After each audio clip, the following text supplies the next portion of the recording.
اب یہاں بھی گھمنڈ آتا ہے، میں کیوں جاؤں اس کے پاس، میں تو مالدار ہوں، میں تو عمروں میں بڑا ہوں، میں تو نیک ہوں، میں تو پرہیزگار ہوں۔ ارے اللہ کے بندو جاؤ، چل کے جاؤ، اس لیے کہ میرے آقا فرماتے ہیں جو صلح کے لیے پہل کرے گا وہ جنت میں پہلے جائے۔ یہاں پر مجھے ایک اور پیاری حدیث یاد آ گئی۔ ایک مرتبہ بچپنے میں امام حسن اور امام حسین میں آپس میں کچھ بات ہو گئی، بچپنا تھا تو 3 دن ہو گئے۔ اگر کوئی جھگڑا اگڑا ہو جائے تو 3 دن تک آپ غصے میں رہ سکتے ہیں، حالانکہ وہ بھی نہیں رہنا چاہیے، لیکن زیادہ سے زیادہ 3 دن۔ اگر 3 دن سے زیادہ ہوا تو حدیث پاک ہے کہ تمہارے سجدے تمہارے سر کے اوپر نہیں جائیں گے، تمہاری دعائیں تمہارے سر کے اوپر۔ اب 3 دن ہو گئے تو امام حسین نے امام حسن پاک کو خط لکھا، بھیا 3 دن سے بات بند ہے، اب صلح کر لو۔ میں بات شروع کر سکتا ہوں لیکن اس لیے نہیں کر رہا ہوں، میں پہلے آپ کو کہہ رہا ہوں کہ پہل آپ کر لو، کیونکہ آپ بڑے ہو نا۔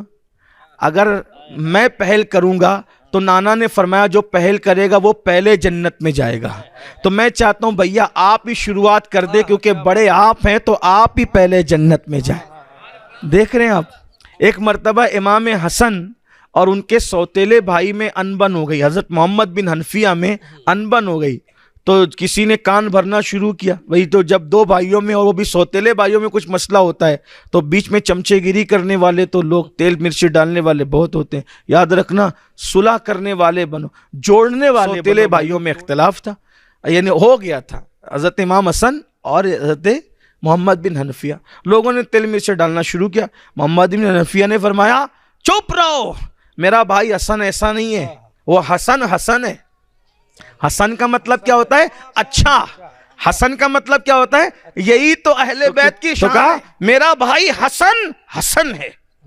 محمد بن حنفیہ کہتے ہیں ہے سوتیلا بھائی مگر حسن۔ ارے کیوں نہ حسن ہو، کیونکہ رسول اللہ نے ان کا نام حسن رکھا۔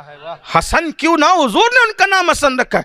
تو کہا کہ ارے وہ غصے سے چلے گئے تمہارے پاس اور اتنی بڑی باتیں کرتے ہو۔ کہا ارے گئے تو دیکھ اب بھی آئیں گے، دیکھو کتنا یقین لگا، دیکھ ابھی آئیں گے۔ خط لکھا، حسن تمہارا باپ جو ہے وہی میرا باپ بھی ہے، جس علی کے تم بیٹے ہو اس علی کا میں بھی بیٹا ہوں، لیکن میری تمہاری برابری صرف اس لیے نہیں ہے کہ میری ماں کنیز ہے رسول اللہ کی اور تمہاری اماں رسول اللہ کا دل گردہ ہے، دل جگر ہے، دل رسول ہے نا، بدا تو منی آقا نے فرمایا، اس لیے تم بڑی ماں کے بیٹے ہو تو تمہارا کردار بھی بڑا ہونا ہے، اس لیے تم میرے پاس آ جاؤ، چلو جلدی آؤ۔ جیسے ہی خط پڑھا مسکرائے، بھائی نے بلائے، گئے سینے سے لگا لی۔